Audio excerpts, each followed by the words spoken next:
یہ ایک بہت خوبصورت سین ہے اور رائٹر نے اسے بہت اچھا کریٹ کیا ہے سوہا اور زاویار کے ریلیشنز کو ایکسپلین کرنے کے لیے اور اس کے آگے ڈائمینشن ظاہر کرنے کے لیے، اور ڈائریکٹر نے اس کو بہت اچھے طریقے سے ہم تک پہنچایا ہے۔ تمام سین ڈائلاگ سے بغیر ہے اور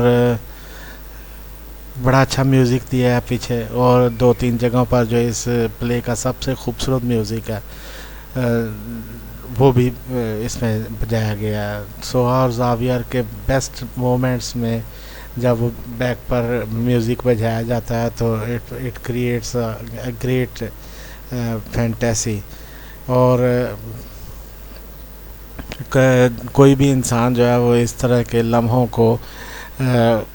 حسرت کیے بغیر نہیں رہ سکتا۔ اور ظاہر ہے اس میں ہمارے جو سوہا کا ایک ایکسٹریم ایٹیٹیوڈ ہے اس کو اگر مائنس کیا جائے تو اگر اس طرح کے سینز پر ہی مشتمل ان کا ریلیشن شپ دکھایا جاتا جو گریز کرنے اور اٹریکٹ ہونے دونوں کو یہ چھوٹے چھوٹے سینز کی مدد سے دکھایا جاتا تو تب بھی پلے بہت کامیاب ہوتا، لیکن شاید جو لاؤڈ تھنکنگ اور ڈائلاگز اور ٹاکنگ اور شاؤٹنگ ہے وہ بھی شاید ڈیمانڈ ہوتی ہے پبلک کی، کہا تو یہی جاتا ہے کہ پبلک کی ڈیمانڈ ہے، ادروائز اس کی کوئی ضرورت نہیں ہوتی۔ آپ بڑے شاید کوئی کبھی اس طرح کا پلے لکھ لے رائٹر جس میں سمپلی یہ ہلکی پھلکی سی باتیں، ہلکے پھلکے سے یہ سینز، اور جو اندر دل کے اندر محبت رکھ کر انسان ایک دوسرے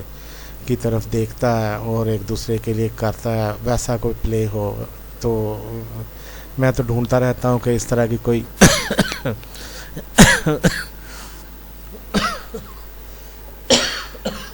sorry very much sorry, really very much sorry,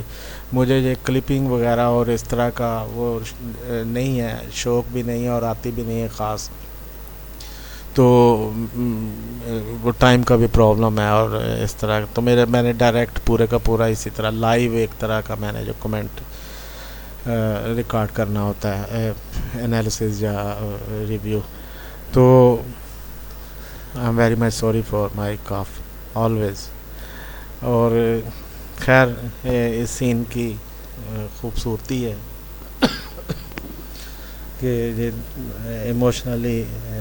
trigger کرتا ہے، انسان کو چارج کرتا ہے، تو میں جب بھی تھوڑا سا ایکسائٹیڈ ہوتا ہوں تو مجھے یہ پرابلم ہے، کرونک پرابلم ہے۔ اینی وے پورا سین اچھا ہے، ریپیٹ کر کے دیکھا ہے، ریپیٹ کر کے پھر دیکھنے کو دل چاہتا ہے، اور شاید 2-3 بار بھی اور دیکھوں۔ بہت سی چیزیں اس میں ہمیں اپنی فیملی لائف کو اچھا چلانے کے لیے مل جاتی ہیں، مل سکتے ہیں۔ Thank you so much, and وہ شاید کوئی شعر فٹ تو نہیں ہوتا ہے اس کے اوپر، لیکن ایسے ہی مجھے یاد آتا رہتا ہے کہ میں لوگوں سے ملاقاتوں کے لمحے یاد رکھتا ہوں، میں باتیں بھول بھی جاؤں تو لہجے یاد رکھتا ہوں۔ تو یہ جو ہائی لیول کی سینسٹیوٹی ہے وہ ہمیں محسوس ہوتی ہے اس سین میں کہ زاویہ جو ہے وہ کیا چاہ رہا ہے، اور جب وہ سوہا اس کے سامنے اپنا گال کہتا ہے کہ وہ اس پہ لگی ہوئی آئس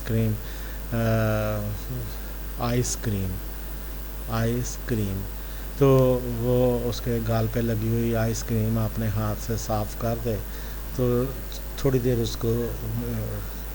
کامیابی نہیں ہوتی اپنی اس انٹینشن میں، لیکن آخر کار وہ اتنا پرسسٹنٹ ہوتا ہے کہ سوہا اپنے ہاتھ سے اس کی آئس کریم صاف کر دیتی ہے اس کے گال پہ لگی ہوئی۔ تو یہ ایک اچھا جیسچر تھا تو سوہا کی طرف سے، اور زاویہ یہی چاہتا تھا میرے خیال میں۔ اس سین کی ساری جو ڈیمانڈ تھی وہ یہی تھی کہ کوئی ایسی بات کی جائے جو سوہا کو زاویہ کے قریب آتا ہوا دکھائے،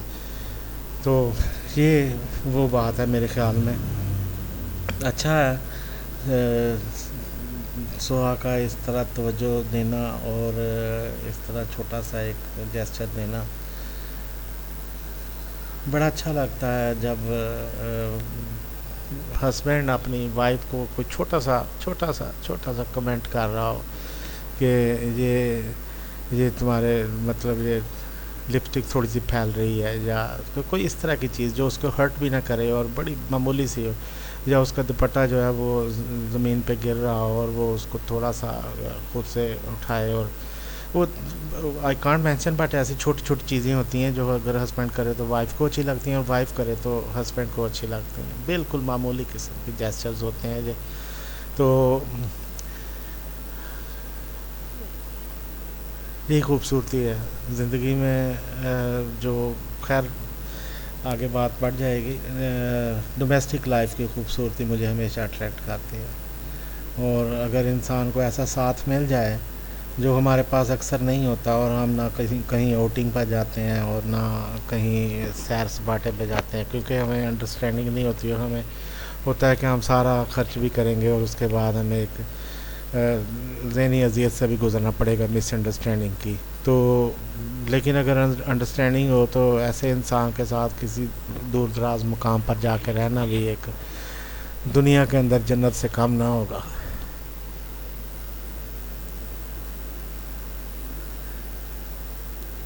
وش یو گڈ لک اینڈ اللہ تعالیٰ آپ کو ایسے خوبصورت لمحے پہچاننے کی خوش قسمتی عطا فرمائے. آمین. And do remember me in your property deals. Thank you so much. اللہ حافظ.